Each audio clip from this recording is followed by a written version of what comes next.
I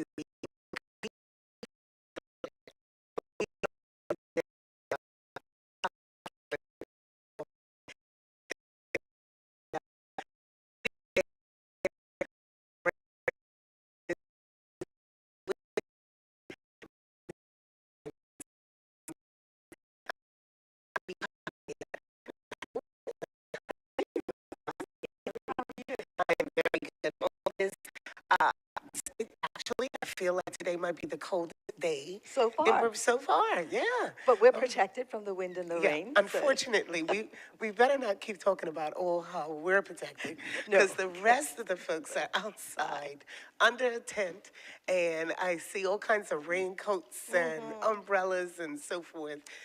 We're delighted to those of you that are on the lawn, on the cabinet lawn, that you brave the weather to come out today for this great occasion, this tradition, that time-honored tradition, the convening of the legislature. And it's always a beautiful tradition, the Yeah. pomp, the ceremony, and it's one of the highlights of the legislative calendar. So, yes, we're glad to have the people joining with us today. Yeah, and we will explain certain matters of protocol as we proceed to start the commentary before.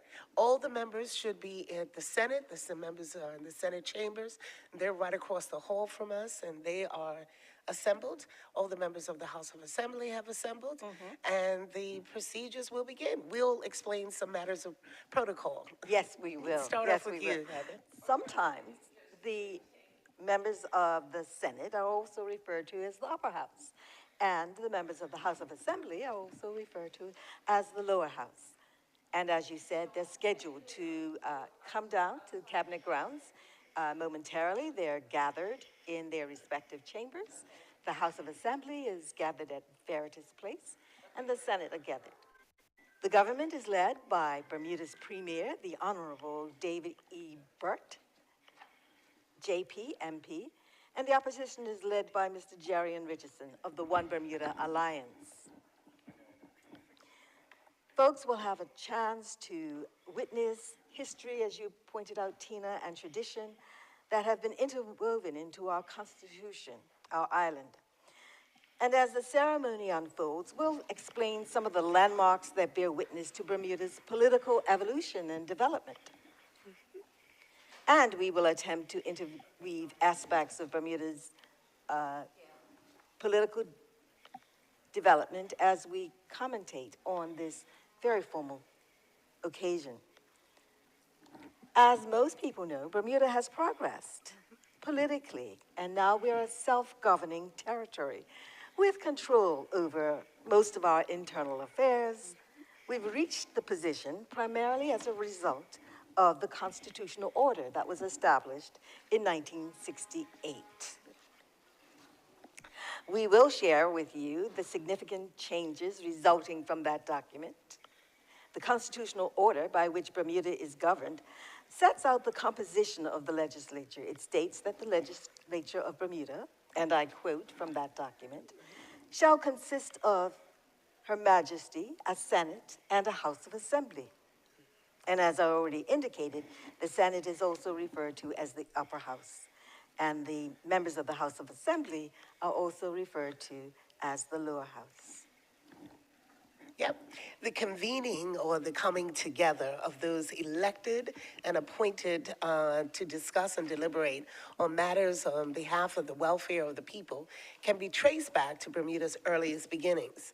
Bermuda's legislative body is the oldest in the Commonwealth outside of the British Isles, and it dates back to the 1st of August, 1620, when then Governor Nathaniel Butler summoned a General Assembly to meet at St. Peter's Church in St. George's. The General Assembly comprised of the Governor Butler, his council, and 2 male representatives from each of the 8 tribes, which are now designated as parishes, and there's 9. As the colony had been divided back then, at the first meeting of Bermuda's General Assembly, Governor Butler advised the representatives of the following, and here's a quote: "We come not for ourselves only, or any man's in particular, but to serve and regard the public. We are therefore rid ourselves from all desires of gain. We are to despise all personal interests. Well, that charge from 1620 is still fitting and relevant today. It is, The isn't it? appointed and the elected should refrain from desires of gain and despise all personal interests. How appropriate, isn't it? Yeah, I mean, even for today. even for Absolutely. today. And it is in that spirit, and of course, time-honored practice, that our legislature convenes today to embark on the upcoming legislative year. The government is led by the Progressive Labor Party, whilst the One Bermuda Alliance forms the opposition. And you know, Tina, our listening audience may be interested to know that prior to 1999, the convening ceremony took place in the Senate chambers. Very small. Very small, so public was not invited. Since then, with the exception of 2020, when the ceremony took place in St. George's, the proceedings have been held on the cabinet grounds so that the public may watch and may attend.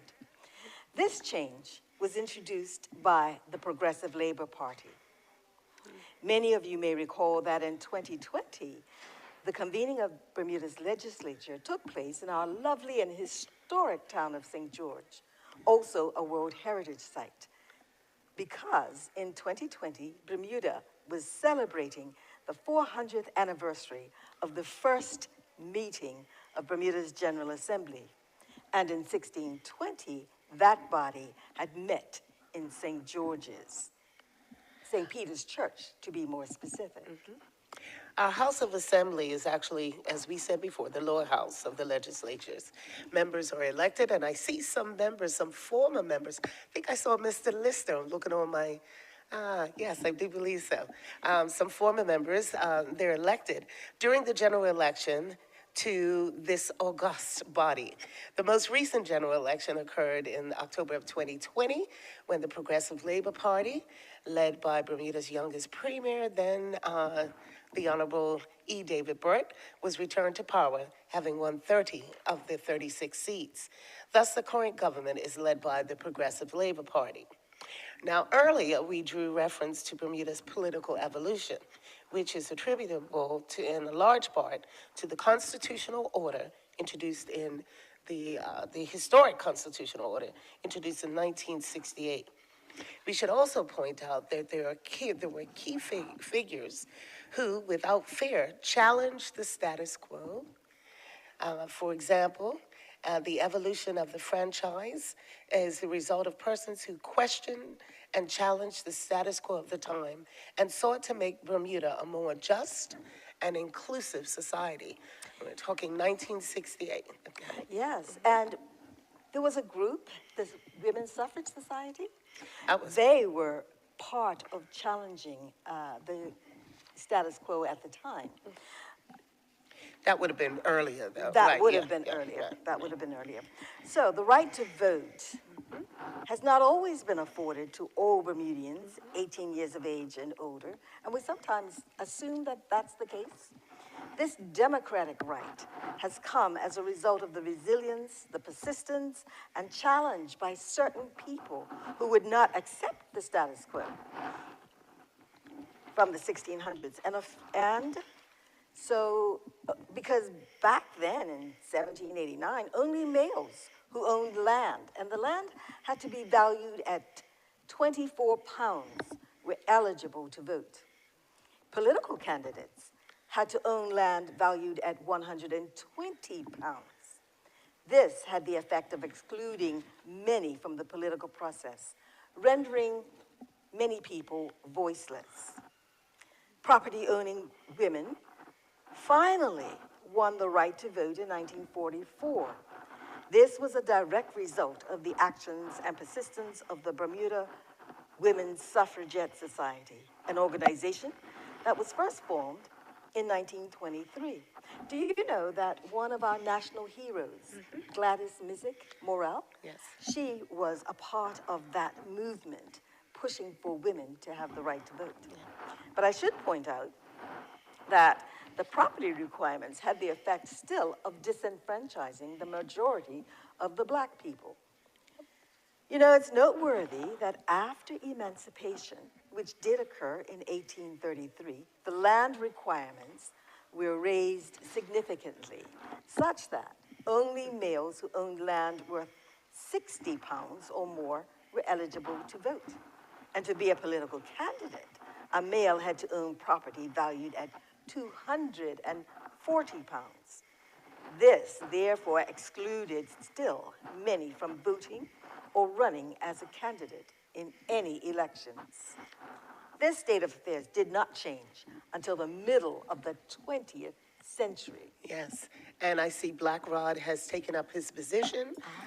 Black Rod is Chief Inspector Kieran Evans, and he will be dispatched after the governor arrives to go up to the house, Sessions House, and there he'll knock on the door, and then he will be admitted, and then he will ask that the members of the house convene and to come down to the lawn. So Black Rod is in place, always a dashing figure, isn't it? Always a dashing always figure. part The of the attire, the uniform, yes. Yes. Another challenge, you spoke about the challenge of women's right to vote. And the other challenge to Bermuda's political system was launched in 1960. So this is before the constitutional change, okay? Yes. By a committee for universal adult suffrage formed by Paulu Karamafega, then known as Roosevelt Brown, or affectionately to me, Uncle Ruse, to challenge Bermuda's undemocratic voting system. Bermuda witnessed a political watershed in 1963, just a year after I was born, when the Parliamentary Election Act allowed every Bermudian 25 years or older to have the right to vote. Further political developments occurred in 1966 when the voting age was lowered to 21 years and the property vote was withdrawn. Then, near the end of the 20th century, in 1990, the voting age was lowered to 18 years. Thank you for sharing when you first arrived on the scene. Yeah, Tina. it's okay. I'm proud of it. I'm I very know you proud. are. Takes a while to get to 61, okay? It sure does. You learn a lot. And you look fabulous. Anyway, let's continue with our commentary. A further major political development occurred when a constitutional conference took place in 1966, and this led to the constitutional order. The participants included representatives from the Progressive Labor Party, which was Bermuda's first political party, established in 1963, and the participants also from the United Bermuda Party, which was established a year later in 1964. As well, there were independents that took part in this constitutional conference. This conference produced a new constitution for Bermuda that came into effect June 8th, 1968. And under that new constitution, Parliament was convened on June 14th, 1968. Some have referred to the Constitution as the internal self-government form because it gave responsibility for domestic affairs such as education, health, transportation, finance, public works, immigration, gave all those areas of responsibility to the local government, whilst the governor, as we have referred to her, Her Excellency, the Honorable Rena Lalgie, retains control of external affairs, defense, internal security, and the police.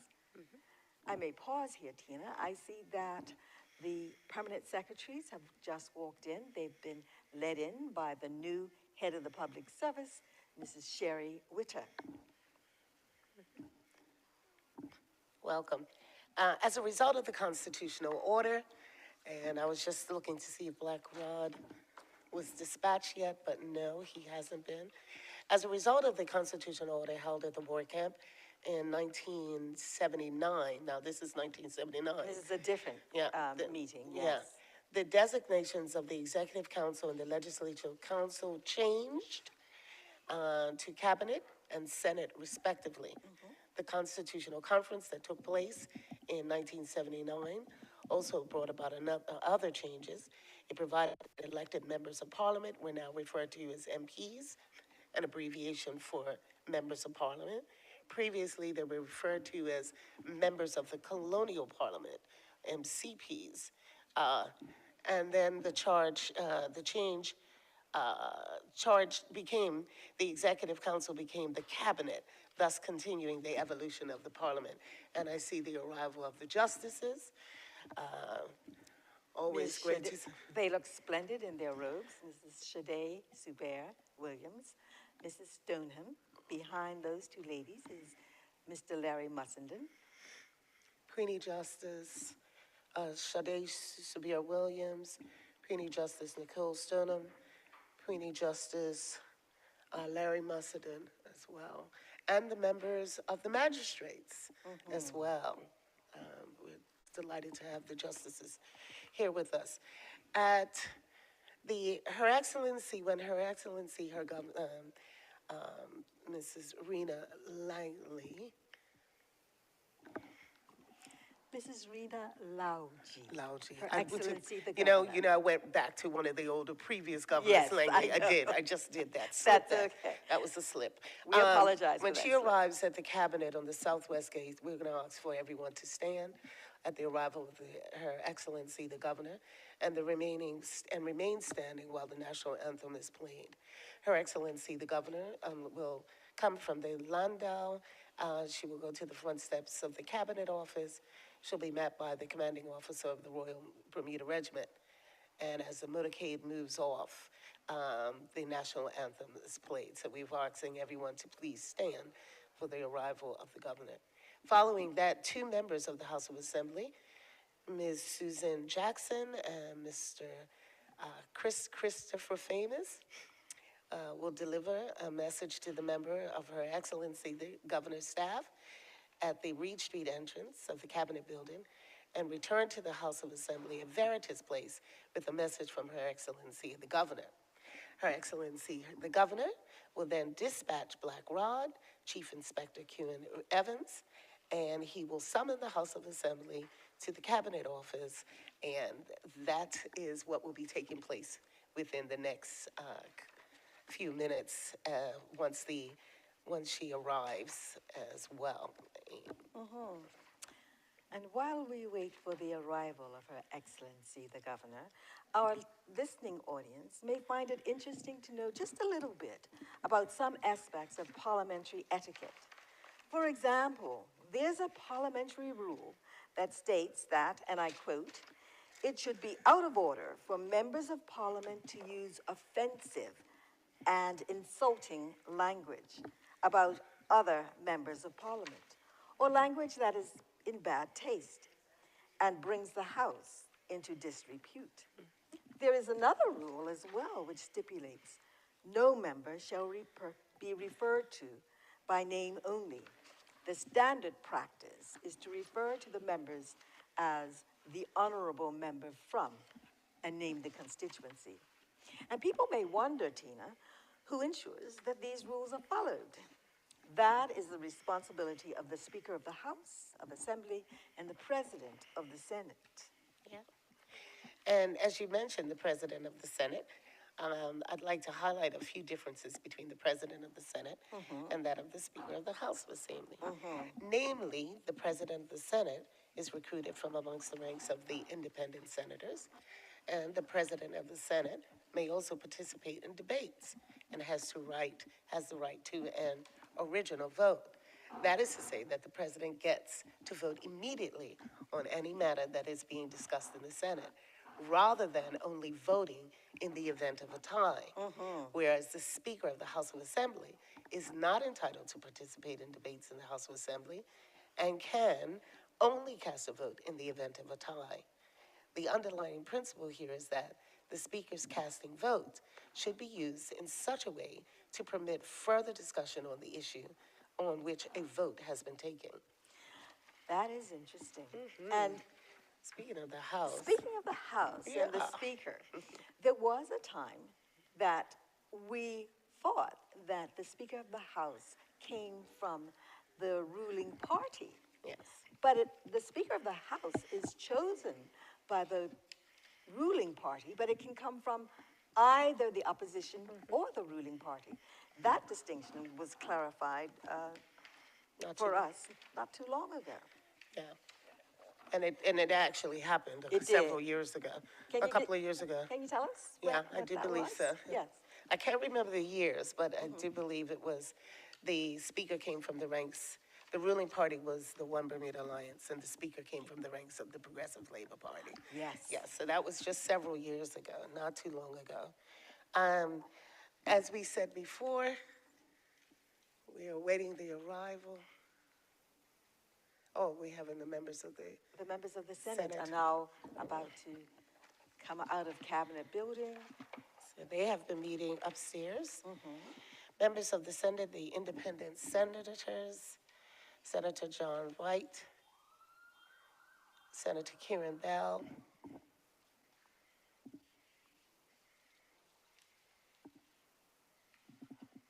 government senators, Owen Darrell, Ariana Hudson, Senator Lindsey Simmons, Senator Reverend Emily Gail Dill.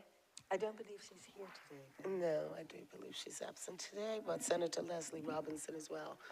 But right now, we're Senator- awaiting the arrival. Of her The absence. opposition senators are Senator Robin Tucker, Senator Dr. Douglas DeCudo, and Senator Dwayne Robinson.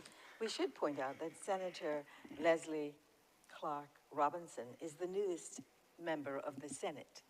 Yes. And so this is her first occasion. Is she? Did she come Yes. be Senator Dwayne? I And thought- Senator Dwayne, Yeah. yes.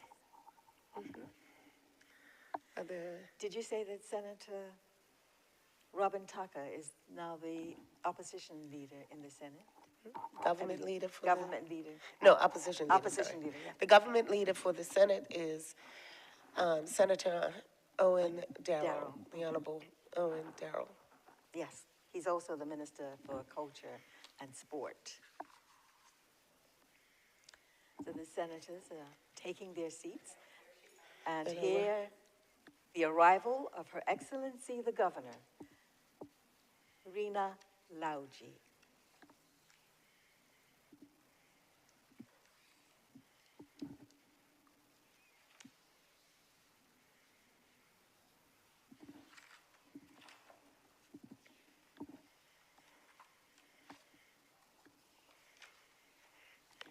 She is being met at the door by the President of the Senate, the Honorable Joan E. Dillis Wright.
The governor has dispatched Black Rod.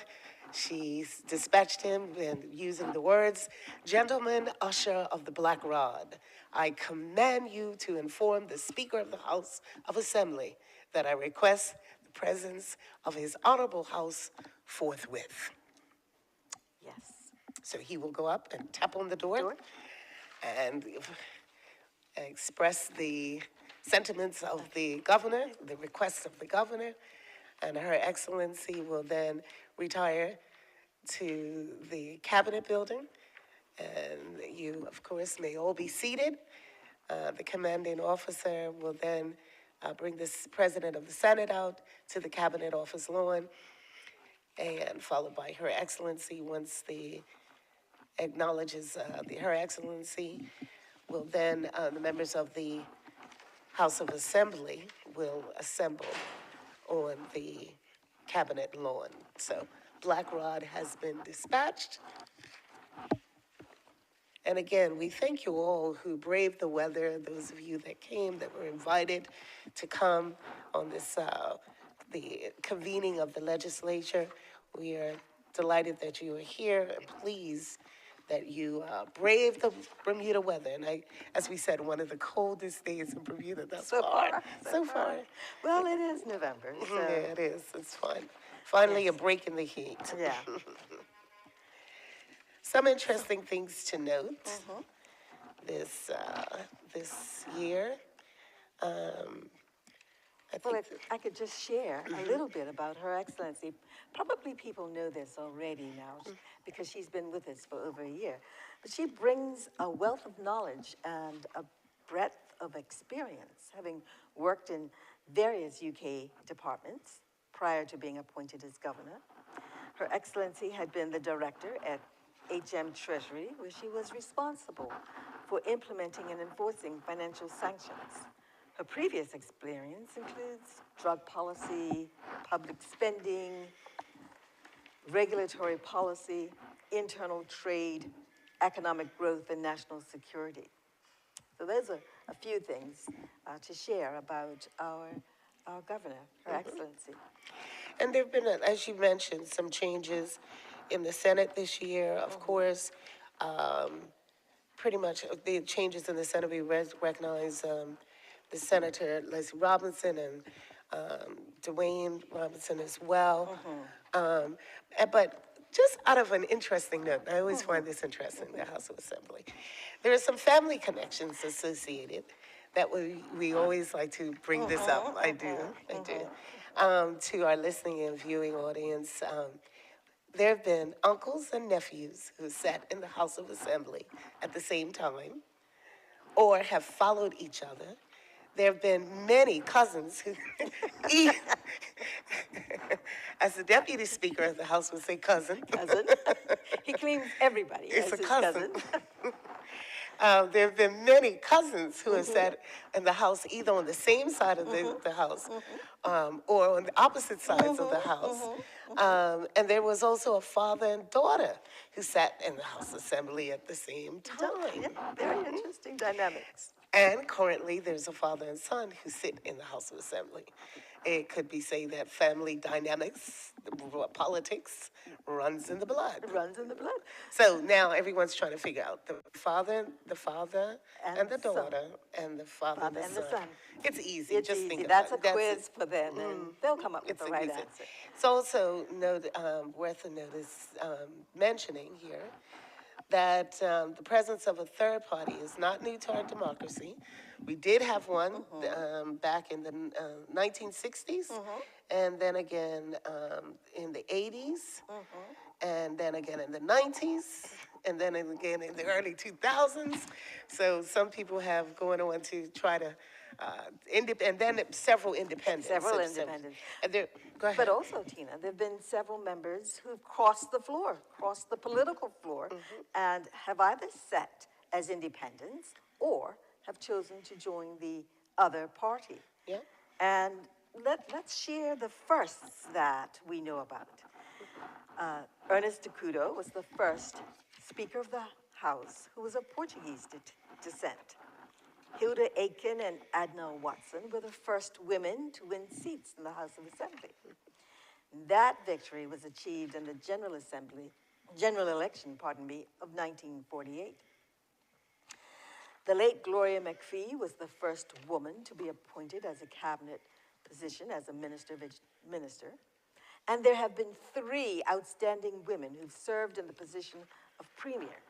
The Honorable Dame Pamela Gordon for the United Bermuda Party, the Honorable Dame Jennifer Smith and the Honorable Paula Cox for the Progressive Labor Party. Also, the first politically appointed Attorney General was the late Dame Lois Brown Evans. You may be familiar with her. Yes, I am very familiar with her. And this day, of course, brings up great reminders of how she valued and took great pride in today. I was talking with a member of parliament. I said, I asked about, the fashion and why the hats and why the this. And I said, I remember my mother and Dame Jennifer taking great pride in making sure that they looked absolutely, my mom used to say, bam, box fresh. Absolutely, and she did. Looking, and it was, you know what it was all related to? The fact that as women, you were in a place with men. Men, absolutely, Few dominated. women dominated. So that was the day that you came out looking your sharpest, and so yes. forth. And also as an elected women and appointed women. And what an accomplishment. Yeah, That's an not to be amazing- taken lightly. It's not as something to take lightly. So I have no problem with all the beautiful members of parliament, members of Senate who take the extra time to look fabulous today. Absolutely. And our audience as well, Yeah. Our audience as well. We saw the arrival of the president of the Senate, Mrs. Joan Dillis Wright. And speaking of people looking fabulous, I see our premier's wife looking stunning.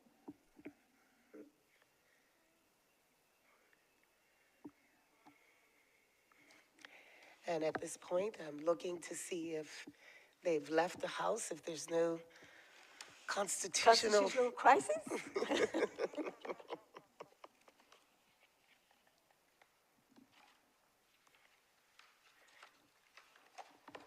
the members of the parliament will be proceeding from Veritas Place on Court Street, coming straight down Court Street to the lawn, and there Her Excellency will then begin the speech from the throne, which sets out the legislative agenda for the government for this year. Yes. Once Her Excellency, the governor, proceeds with removing her headdress, Bishop Dr. Lloyd Duncan, who I did see arriving, will then rise and begin to recite the prayers. Yes. Following the prayer, Her Excellency, the governor, will take her seat on the throne. The premier will approach Her Excellency, the governor, and will pass Her Excellency, the governor, 2 signed copies of the speech to be delivered from the throne. He will bow again and retire. Her Excellency, the governor, will hand 1 signed copy to the aide-de-camp and then reads from the throne seated. At the conclusion of the speech, the aide-de-camp hands the 2nd signed copy of the speech from the throne to the Excellency, the governor. And then at that point, the ceremony is pretty much over, and we will ask everyone to remain seated until they return to the respective chambers. Yes. Till the senators return here into the Senate building and the Cabinet building, and the members return to the Sessions House. Correct. The senators will be led from the Cabinet lawn by the President of the Senate, and the members of the House of Assembly will be led by the Deputy Speaker, Mr. Derek Burgess, back to Veritas Place, where the members of the House of Assembly will meet briefly, and then they will leave, and the Premier will pass a motion that the throne speech, which is their agenda for the upcoming year, he will pass the motion that be passed, and then once that motion is passed, they will adjourn and resume business the following Friday. Yes, and you'll have the opposition's reply. Yes. And of course, this will be the first reply by the new opposition leader, Jarian Jerry and Richardson. That's right. Yeah, that's That's right. right. That's That's right. After last year was on his retirement, and I hope that he's enjoying his I retirement. hope so. Cole Cole Simons, Simons, MP, yes. longtime member of Parliament, Parliament. Mr. Cole Simons, who And that's, retired recently. and that's why I believe it's Ben Smith, who Yes. won that election in October, won the seat that was vacated by Mr. Cole Simons. And as you indicate, Mr. Cole Simons has been a long-standing member of Parliament for many years, contributing to Bermuda in that capacity. So we've been made to understand that the members, Black Rod has, well, that's the commissioner That's the right there. commissioner right That's there. not Black Yeah, Rod. no, that's not Black Rod. That's the commissioner. That's the He's looking commissioner, splendid in his uniform. Commissioner Darren Simons. The Black Rod has been dispatched, and they are walking towards the cabinet lawn. So the members of Parliament will be arriving, and we will very soon, shortly, have the reading from the throne. It will be interesting to see. Look forward to reading and seeing Hearing the the contents. contents of that and the government's agenda for the upcoming year. And here comes Black Rod now. He's followed by the Sergeant at Arms, who is carrying the mace. The Sergeant at Arms is Major Allen, I do believe. Major Allen. Yes, I was trying to remember Major Allen. Major Arnold Allen. I was trying to remember his first name. Her Excellency is being escorted to the throne by the aide-de-camp. And I see as well our Premier, the Honorable E. David Burt, Bermuda's youngest Premier. He's coming right after the Deputy Speaker, Mr. Derek Burgess. All right. So we have They're the making their way. procession of the members of Parliament, the members of the House of Assembly, excuse me. And as we said, Black Rod is escorting them down, followed by Sergeant Sergeant at Major Arms. Arnold Allen, Sergeant at Arms, and the acting clerk to the legislature, Mr. Clark Sumner. He's followed by the Deputy Speaker, who's followed by the by the Premier of Bermuda, and the Premier is followed by the opposition leader. And Mr. Clark Sumner, the acting clerk to the legislature, used to be the clerk to the Senate. But on the retirement of Mrs. Shanette Wolf, he has been made the acting clerk to the legislature. Long time, many years. You will note that we are absent of the speaker. He is not here today. And the deputy speaker is leading the procession, Yeah. the Honorable Derek Burgess. The government whip, Mr. Neville Tyrrell. Then there's Minister Robin, Attorney General Kim Simmons, Kathy Simmons, Minister of Health, Kim Wilson, Minister of Public Works, Minister of Education, Jason Hayward.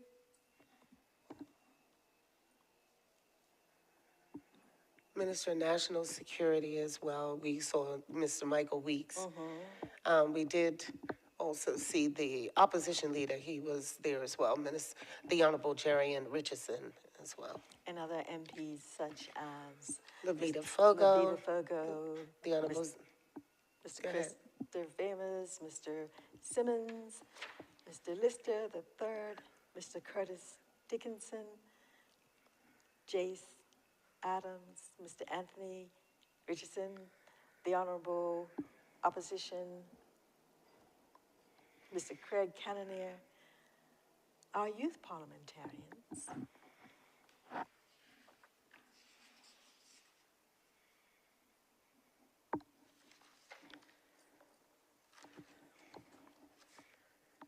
And so the members of the House have come onto Cabinet grounds and they are taking their seats. So we welcome them here as well.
lead us o'er the world's tempestuous sea. Guard us, guide us, keep us, feed us, for we have no help but thee. Yet possessing every blessing, if our God, our Father be. Our sovereign and everlasting God, with holy reverence we count it a high honor to approach your celestial throne with joy unspeakable. Indeed, our hearts are filled with overflowing gratitude, because like the psalmist David declared thousands of years ago, you are good and your mercy endureth forever. Lord, collectively we return thanks to you for watching over our souls during the dark course of the night. Somewhere along the route of our peaceful slumber, you saw fit to touch us with your geovistic hand of love and converse with us with your communicable attribute of mercy, for which we are eternally grateful. Kind Father, your word exhorts us in 1 Timothy 2, 1 through 2, that petitions, prayer, intercession, thanksgiving should be made for all people, for kings, and for those in authority, that we may lead a quiet and peaceable life in all godliness and honesty. So in accordance to your word, we pray for Her Excellency, the Governor. We pray that your divine hand will rest upon her and her household. We pray for our Premier, the Honorable Mr. David Burt. Thank you for our leader. I ask, kind Father, that you will order his steps in your word, dear Lord. Lead him, guide him every day. Send your anointing, Father, I pray. Order his steps in your word. Please order his steps in your word. Equally, I pray for our opposition leader. I pray for courage. I pray for fortitude. My prayer is, Lord, as his years are, so let his strength be. Now, Lord, as all members of both sides of the House will step across the threshold of the House of Parliament, I kindly ask that you would grant all members of Parliament and all members of the Senate a keen awareness of your presence. May they ever be mindful of their vocational mandate, relation to the people whom you have called them to serve.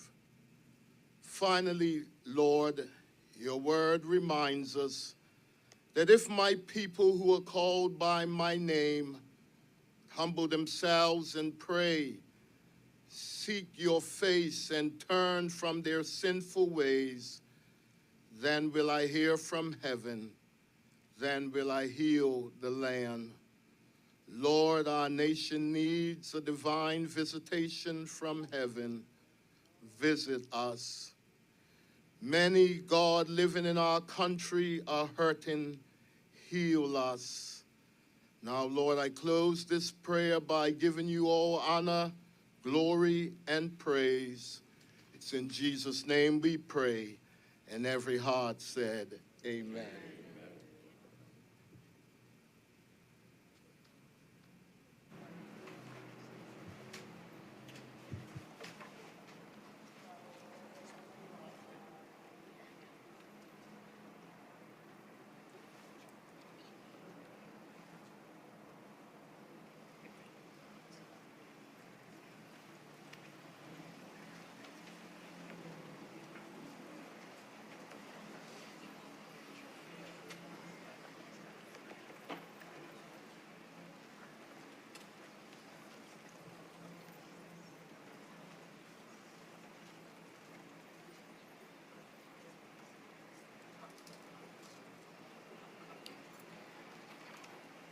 Madam President and members of the Senate, Mr. Speaker and members of the House of Assembly, 14 months ago, 289 S1 students entered the Berkeley Institute and Cedarbridge Academy as the first of the island's young people to undertake signature learning programs.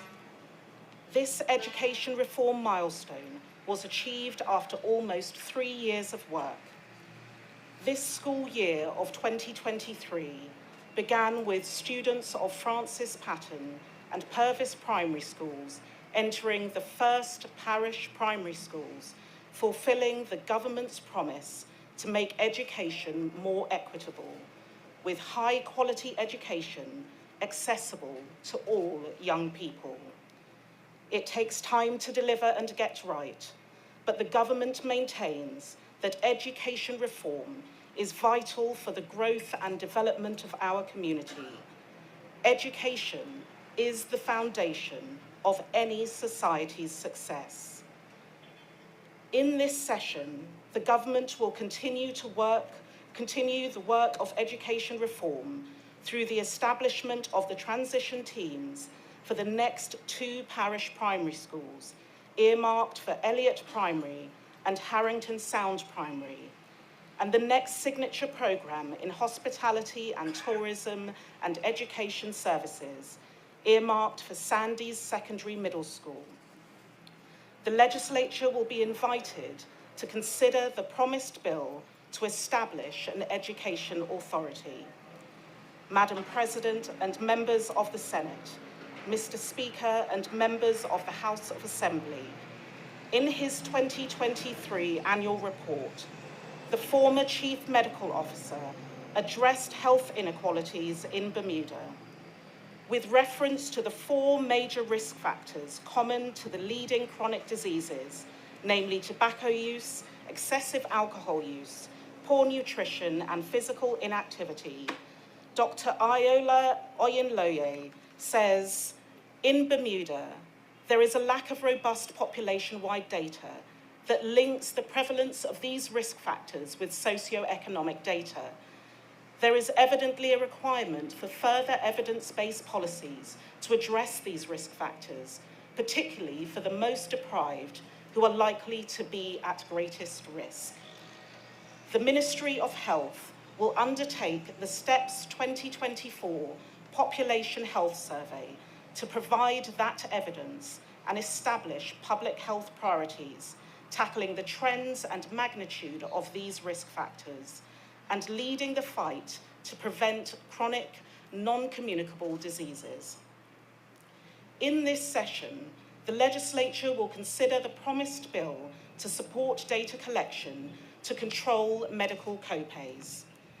This critical step on the journey towards universal healthcare will be accompanied by the establishment of the core healthcare services to be included in a universal healthcare benefits package for all residents, and a full assessment of the demand and cost to deliver those core services.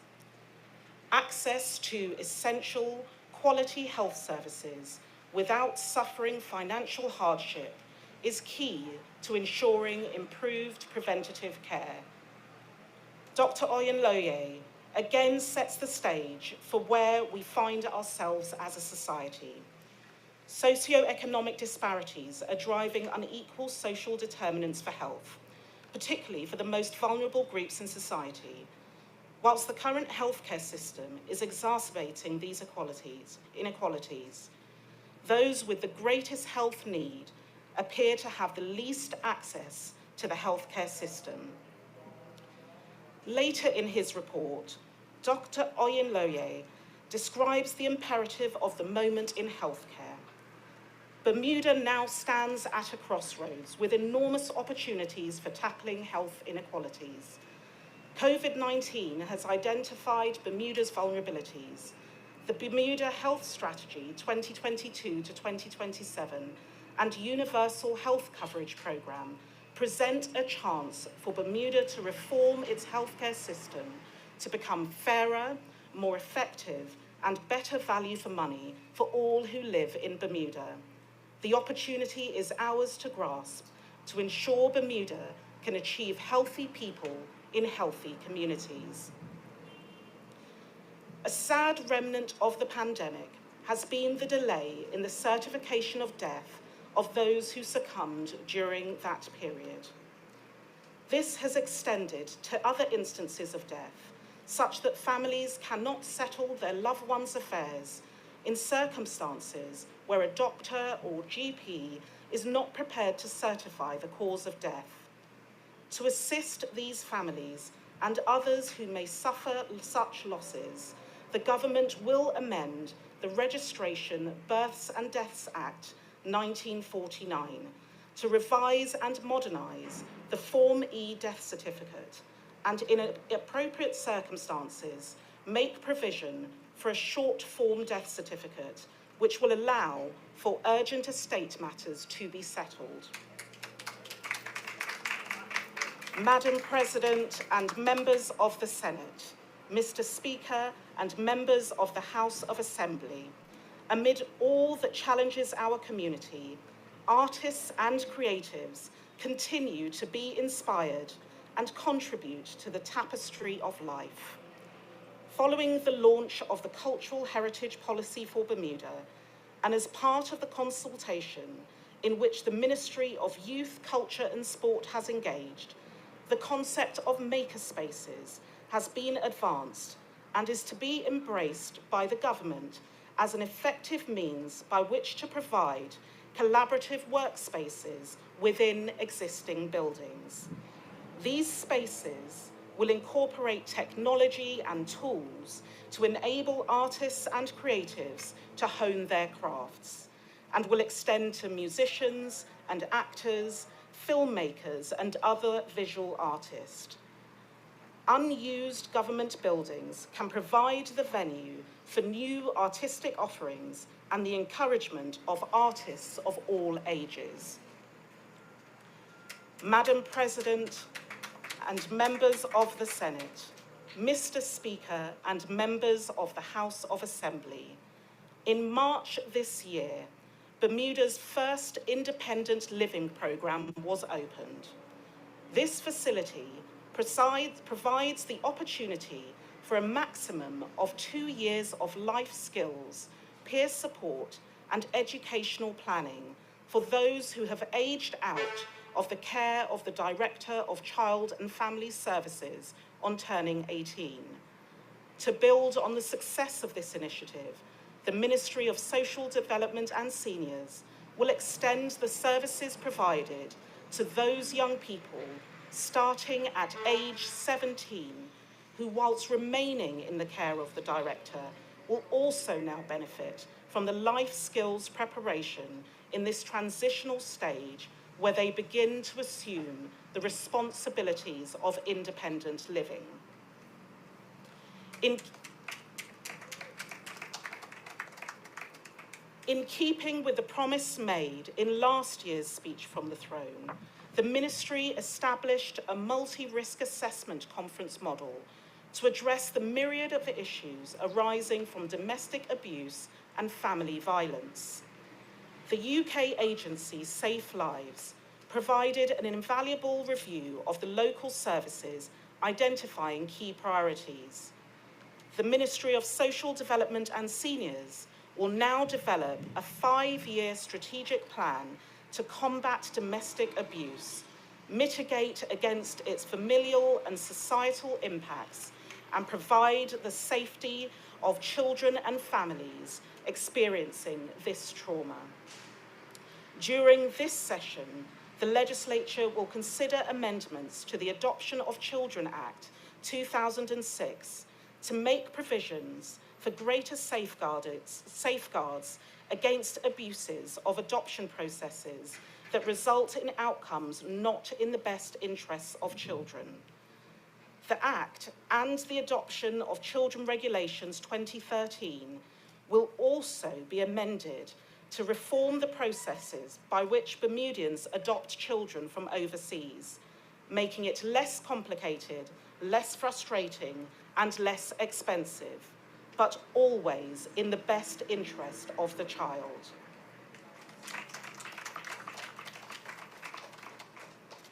The government's concerted effort to meet the challenges of homelessness will continue in conjunction with those private sector partners who bring to bear their considerable energy and expertise to address the impact of the social dynamic presented by and to those who find themselves without regular shelter. During this session, the government will introduce, for the consideration of the legislature, a homelessness strategy for Bermuda. People with disabilities are often more likely to be impacted by society's inequalities. The 2016 census found that 1,174 of the working age population was unable to work due to disability. Dr. Oyinloye notes in his report, work is an important factor in promoting health, and this could compound existing inequalities due to disability. The Human Rights Act 1981 outlines that disability should not be a reason for disqualification from work if it is possible to modify employment circumstances without causing unreasonable hardship to the employer or prospective employer. In Bermuda, 782 people with a disability receive financial assistance, representing 47% of the total recipients of that aid. Recognising that most of us were made to modify our homes to continue working during the pandemic, the government will lead as an employer and reform the approach to recruitment to ensure that where a disabled person can perform a role with modifications at home, they can work. Madam President and members of the Senate, Mr. Speaker and members of the House of Assembly, a global pandemic and now wars have created economic circumstances that defy private sector norms and government intervention. 40-year high global inflation has compounded the inequalities prevalent in our system, creating conditions that make sustaining one's basic needs a daily, weekly, and monthly struggle. The government has used the legislative and policy tools available to assist the people, increasing and expanding child daycare allowance, eliminating duty on staple goods, expanding the reach of financial assistance in instances of sudden hardship, and continuing to reduce the tax burden on the majority of Bermuda's workers and businesses. In spite of the global challenges and their local impact, there has been growth in Bermuda's economy. Employment has increased, international business has expanded, consumer spending, driven by increased household expenditure and exports, is up year over year. The execution of the government's economic development strategy and the continued delivery on the economic recovery plan has laid the foundation for this economic growth. During this session, the government will advance its vision for a thriving city of Hamilton through the creation of a new economic empowerment zone in southeast Hamilton with amendments to the Economic Development Act.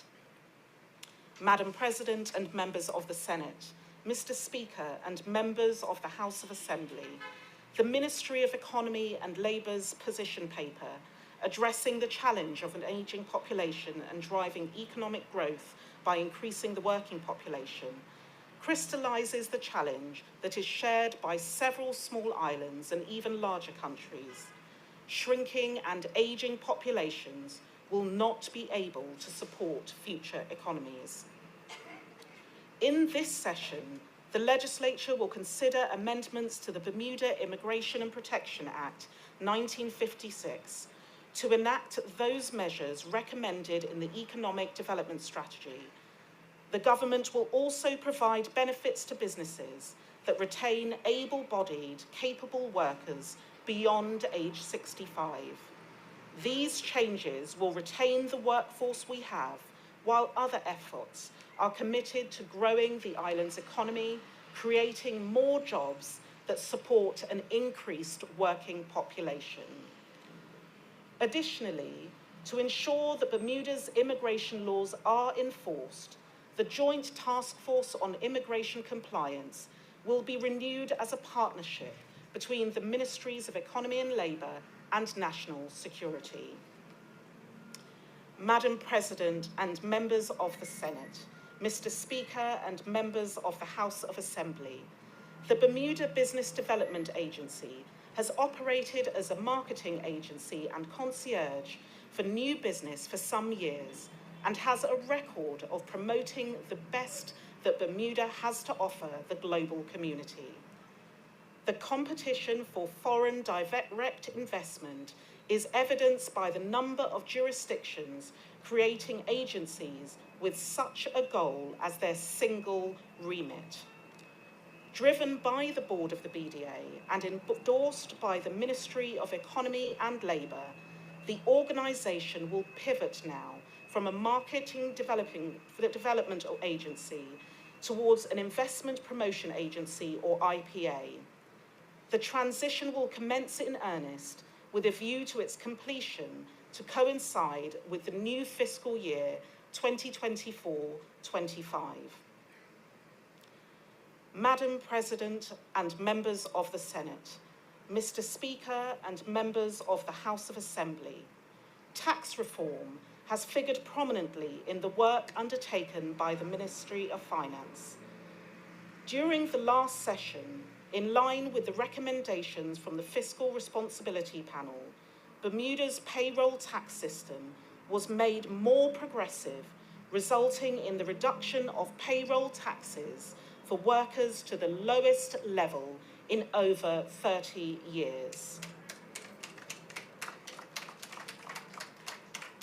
In October 2021, a global agreement was reached to make material changes to the global tax system.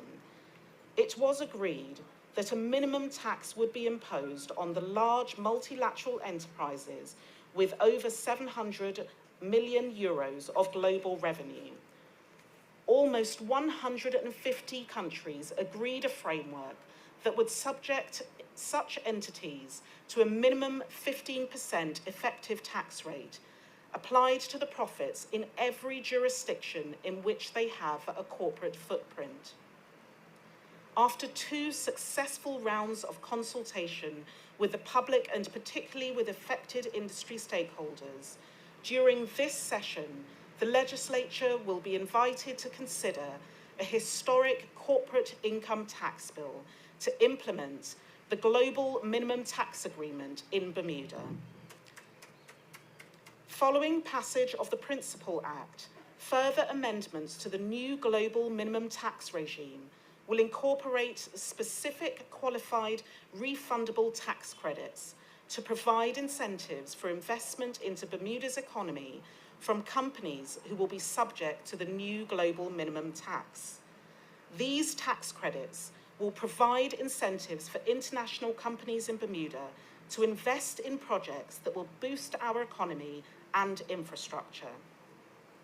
This certainty in legislation will maintain Bermuda's competitiveness as an international business centre and reinforce the island's hard-earned reputation for transparency and international financial cooperation. The implementation of the global minimum tax in Bermuda will be the most fundamental tax reform in Bermuda's history, and additional revenues that may accrue to the government must be balanced by a reduction in existing taxes and customs duty to ensure that Bermuda remains competitive and retains our thriving international business sector. To that end, the establishment of a new tax reform commission, enabled by an act of the same and passed in the legislature in 2020, will fulfil the government's commitment to examining existing taxes and make recommendations for the changes necessary to reduce the cost of living and the cost of doing business in Bermuda. Madam President and members of the Senate, Mr. Speaker and members of the House of Assembly, in today's digital age, the use of a bank account is a basic necessity for Bermudians. During this session, and similar to the changes made in other jurisdictions, the government will further advance banking reform by legislating the requirement that licensed banks have a duty to provide access to basic banking services to all residents. Additionally, the legislature will take under consideration the regulations necessary to regulate excessive fees charged for banking services.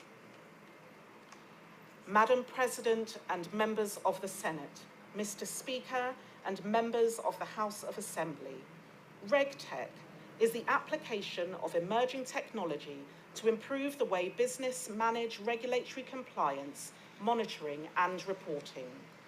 In this era of increasing and enhanced compliance around anti-money laundering and anti-terrorist financing imposed on businesses, charities and professionals, Bermuda can be positioned to participate in developing digital industry. In this session, the legislature will take under consideration a Digital Identity Service Provider Act to lay the foundation for the emergence of a RegTech industry here in Bermuda, as we continue to lead the world in providing a platform for digital innovation in financial services. The legislature recently passed landmark trademark legislation, and to continue the growth in intellectual property, the government will advance amendments to the Patent and Designs Act 1930 to provide the relevant criteria for what constitutes a patent or what is patentable, and set out patent protection in Bermuda extended to 20 years in keeping with industry standards in competitor jurisdictions. Madam President and members of the Senate, Mr. Speaker and members of the House of Assembly, Bermuda learned that the geographic isolation of the Atlantic Ocean is no barrier to the cyber wars of the 21st century. Government systems were attacked, and it has taken a Herculean effort to restore and recover those systems. Whilst protections were in place and more were contemplated, the events of this September have both accelerated and shifted those plans. The government has mandated an increase in threat detection as well as enhanced security training for public officers. In this session, the legislature will be invited to strike a joint select committee of both houses to inquire into and make recommendations arising from September's cyber attack. Additionally, the legislature will take under consideration a cyber security bill, the draft of which will be amended to reflect recommended statutory strengthening required in the wake of the cyber attack on the Bermuda government. Madam President and members of the Senate, Mr. Speaker and members of the House of Assembly, human and technology resources continue to be an essential element of keeping Bermuda safe. The scheduled completion of the Phase 1 of the island-wide CCTV project in this fourth quarter of 2023 provides the platform for more rigid enforcement of traffic laws, promoting safer driving and safer road use. To address the human resource issues identified within our uniformed services, and to ensure that more Bermudians are able to enter our uniformed services, the Ministry of National Security, in partnership with the Ministry of Education, will implement a uniformed services cadet training programme, providing foundational training for young women and men of school age, preparing them for careers in Bermuda's uniformed services. Madam President and members of the Senate, Mr. Speaker and members of the House of Assembly, the government has taken decisive action to address the cost of living in a deliberate intervention with certain essential goods and services, and has fostered a collective understanding within regulatory agencies and the private sector of the need to balance unchecked profits with community responsibility. Last year, when gasoline prices spiked to all-time highs in many jurisdictions, Bermudians were spared from record prices due to the price freeze for gasoline that was endorsed by the legislature. Whilst the energy and communication sectors are complex, where pricing is influenced by global and local factors, the government will advance amendments to the Regulatory Act 2022, the Electricity Act 2016, and the Electronic Communications Act 2011 to provide for greater public protections in pricing determination and implementation. The Cost of Living Commission will also be tasked with identifying additional essential commodities to be added to the schedule of their act, thereby reducing customs duty that can provide price reductions of those goods to the consumer. In addition to addressing the cost of these services, the government will continue to address the need for affordable housing for Bermudians.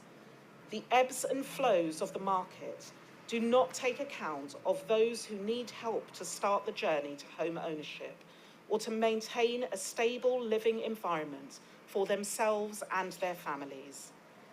Derelict homes will continue to be repurposed and refurbished, and through the Bermuda Housing Corporation's private sector rental program and the Home Start program, more and more Bermudians will be housed in affordable, quality housing.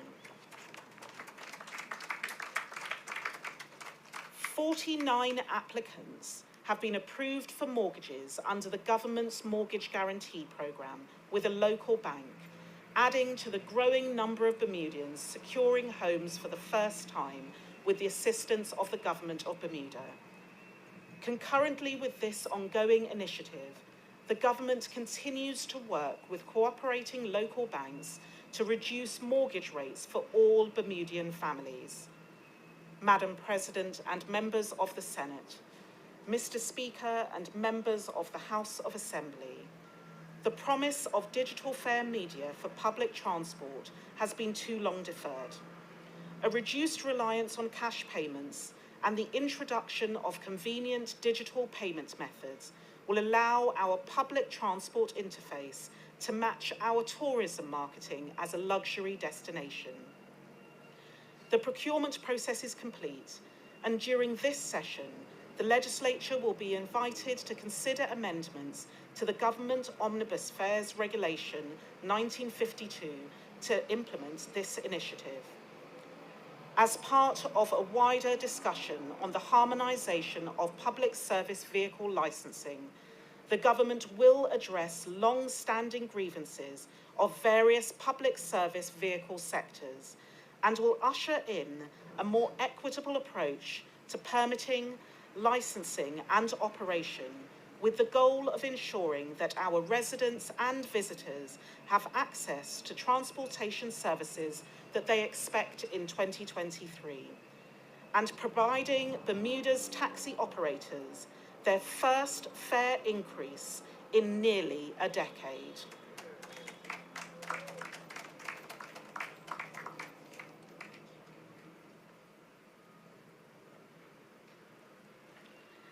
Madam President and members of the Senate, Mr. Speaker and members of the House of Assembly, it is a somewhat trite saying that governments are elected to serve the people. Though legislation and policy are the primary levers for serving voters' interests, governments have an obligation to ensure that government services that fall under legislation are delivered well. Service must translate into efficiency, and Bermuda's residents deserve a level and ease of service that matches our claim to jurisdictional sophistication. Some of these services will be improved through a focus on digital transformation of government services. Others will be improved through the streamlining of regulations. The government recognises the key touch points for our citizens and their interactions with their government, and accepts that more is required to deliver more efficient service in key areas. Planning. Through planning law, though planning laws have been streamlined in recent years, complaints from residents continue, and many are frustrated by their interactions with the department. Immigration. Customer service must be improved, and a focus on this department is expected to increase customer satisfaction through further digitalisation of immigration processes. Creation of a single payment portal for all government services, enabling residents to pay for all government services, including customs payments at the airport, online or via their mobile phone.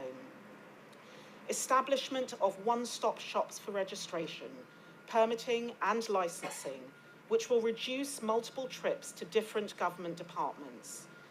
Implementing better use of technology powered by artificial intelligence to ensure that answers are provided to customers who contact the government by phone or email. In recruitment and hiring, the pace of government recruitment frustrates ministers, public service leaders, and applicants alike. Necessary streamlining will be advanced to ensure that funded vacancies are replaced more quickly. Public highways. The government will urgently advance the replacement of its asphalt plant that will accelerate the pace of road paving in Bermuda to ensure that after enduring delays due to island-wide trenching, road users can start to see relief from less than ideal road conditions. Tourism. The Tourism Investment Act 2017 was amended in the last session to provide increased concessions for restaurants, entertainment venues, and tourism attractions. These benefits will only help to improve Bermuda's tourism product if they are used. The government will streamline the process so that our entrepreneurs can invest in new or improved attractions to provide increased amenities for our visitors in line with the continued rebound in Bermuda's tourism industry. The public service has borne the brunt of service delivery in an era of fiscal austerity, a global pandemic, and most recently, a deliberate cyber attack. Public officers have done an exceptional service to Bermuda, and the commitment to delivering even better customer service to Bermuda is a shared one. The government will continue to support the public service as it looks to modernise its processes and improve customer service to the taxpayers of Bermuda. Madam President and members of the Senate, Mr. Speaker and members of the House of Assembly, modelled on the Audit Act 1990 and its provisions for an audit committee, amendments will be made to the Public Access to Information Act 2010 to create a similar committee appointed by the Governor on the advice of the Premier to enhance the work of the Office of the Information Commissioner. Both acts enshrine the independence of the respective offices, and the former recognises that such a committee is not incongruous with the independent functions of the office. A similar regime will obtain, and public confidence and transparency and accountability can only benefit from this change. Madam President and members of the Senate, Mr. Speaker and members of the House of Assembly, the vision of former Premier, the Honourable Dame Jennifer Smith, was for Bermuda to strengthen the historic, familial and cultural ties to the Caribbean. This year marks the 20th anniversary of Bermuda's entry into CARICOM as associate members. In this anniversary year, the government will renew the vision of Dame Jennifer, initiating a consultation process leading to full membership in CARICOM. Madam President and members of the Senate, Mr. Speaker and members of the House of Assembly, the young people of Bermuda inspire confidence in the future and bring a unique energy to life in our community. The Family Centre's Youth Leadership Academy, through its summer programme this year, produced a series of high-quality presentations aimed at improving communities. The presentations were Pump Up the Park, promoting the revamp of Parsons Road Park as a space for the social, physical and emotional development of teens and young adolescents. Street Harassment in Bermuda, a Culture of Catcalling, a gripping account of personal encounters with demeaning and disrespectful conduct towards young people in the open street. Heart of the City, a proposed film determined to showcase the rich history, personalities and businesses of Court Street. Each of these presentations proved compelling in their simplicity and thoughtful in their potential positive impact. The government believes that young people invested in Bermuda's future must be supported, as their example will grow the community connectedness that meets the challenge of antisocial behaviour and a history that does not resonate beyond the generation that lived it. Therefore, the students have been connected with the various government departments, and each of the initiatives will be advanced and supported in the coming year. The presentations will be tabled in the Legislature to form part of the permanent record and will serve as a reminder of the breadth of talent and passion that exists in our young people. The legacy of the late Martha Dismond is secure and enduring.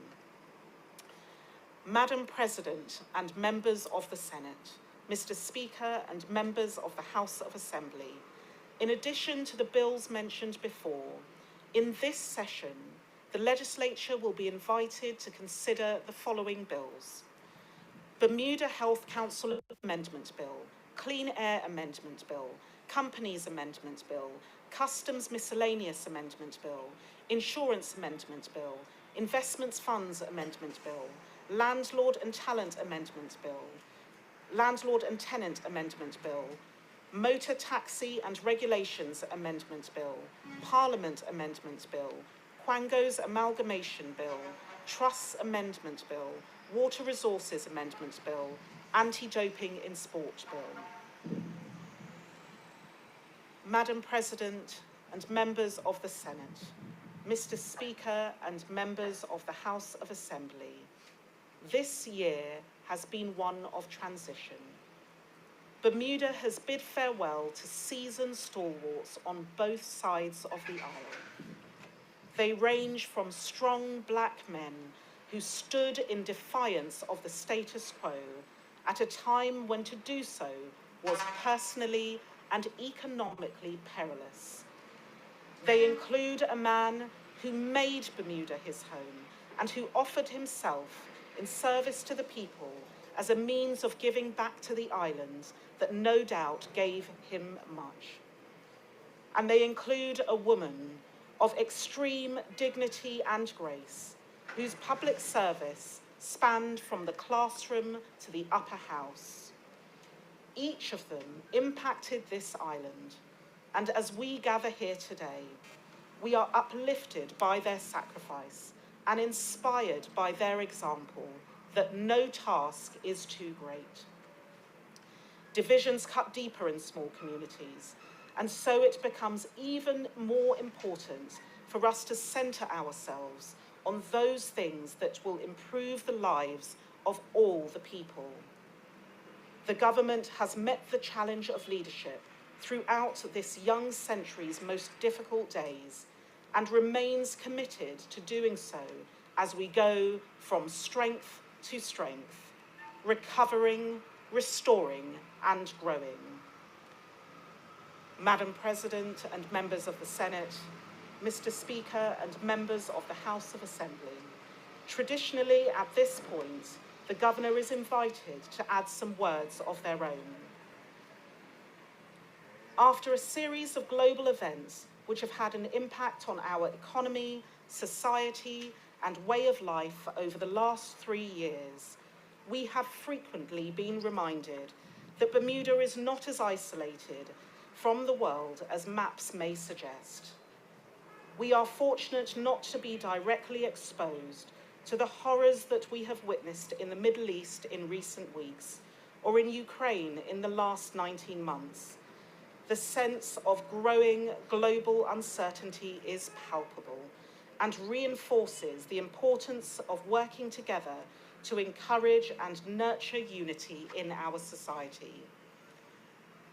I am more convinced than ever that resilient, robust, transparent, and accountable institutions of government are essential to achieving our aspirations for Bermuda. I look forward to working with the executive, legislature, judiciary, and across our society over the coming year. Madam President and members of the Senate, Mr. Speaker and members of the House of Assembly, I declare this session open, and may God guide you in your deliberations.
Of the speech from the throne on the occasion of the convening of the legislature.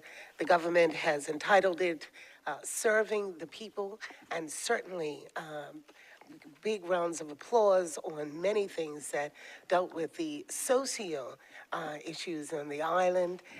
We want to acknowledge, it was one of the last things that the governor read. We ask that everyone remain in place while the senators and the MPs return to their respective chambers. But Her Excellency mentioned the Family Centers Youth Leadership Academy, and I do believe some of the members are here today. And really great line there. The government believes that young people invested in Bermuda's future must be supported in their example to grow in the community and connectedness that meets the challenges of antisocial behavior and a history that does not resonate beyond the generation that lived it. Good words. Definitely, we say welcome to the students and the young people part of the Family Centers Youth Leadership. Many things that talked about great pieces there. But I also want to acknowledge and remembering the service to the community. The back of the program is absolutely beautiful. Yes, Tina, and as you say, Her Excellency the Governor, it's a lovely segue because she spoke of our youth, and here I would like to point out a quote that she had with respect to our elders, those who have served our country well and have sacrificed. And on the back of the program, there's an honor to them. Senator Michelle Simmons, Arthur Hudson, JP, Ottawell Simmons, JP, Stanley Morton, JP, Walter Roberts, JP, Sidney Stallard, JP. These people, we honor them. They have passed, and in their memory, they have been memorialized on the back of the program, and as well, Her Excellency made reference to the work, the sacrifice, and what they did to change things rather than accept the status quo. And that was lovely. Yeah. People who worked hard and with great diligence and dignity. And also, you know, Tina, she made reference to some of the changes that are going to take place throughout the government with regard to the recruitment and hiring process. And I'd like to point out that we have, for the first time, a female who's the head of the public service. We saw when Mrs. Sherry Witter, yes. Yes, yeah, that's the back of the program, That's the yes. back of the program, But go ahead, yes. Sherry Witter is Sherry- the first woman to First lead. woman to lead the public service. yeah, that's And we saw when she entered the grounds, leading the permanent secretaries. There were many applauses throughout the speech. One of the first ones that received applause was the using some of the existing government buildings for creatives. There is, of course, the discussion on we moved over to the platform for digital innovation and financial services, regulations on banks, and then, of course, the global minimum tax and the tax reform, the work of the Tax Reform Commission that started in 2020. Another, sorry. go Yeah, ahead. go. Another throne speech initiative that received much applause was the fact that the cultural heritage policy, having been written and launched, it's going to continue to advance the challenges of our community for our artists and our creatives. And that is something that's dear and to my your heart. heart. Yes, especially absolutely. because I helped with the writing of the cultural heritage policy. So I'm Yeah. pleased to see that that's going to be advanced. Yes. Well, as you can see, most people have left or are leaving now, and that will conclude our commentary for the 2023 convening of the legislature. Both the House is now in session, as well as the Senate is now in session, and we thank you for joining us for this live coverage. Brought to you by CITV and streamed on multiple platforms. We thank you all for streaming, and we thank you for being here. Yes. Heather Whalen as well, we Evans. appreciate you. Thank you. And myself, Tina Evans, and the members of the CITV team, we are delighted that you could join us today and hope that you have enjoyed the coverage of the 2023 convening of Bermuda's legislature.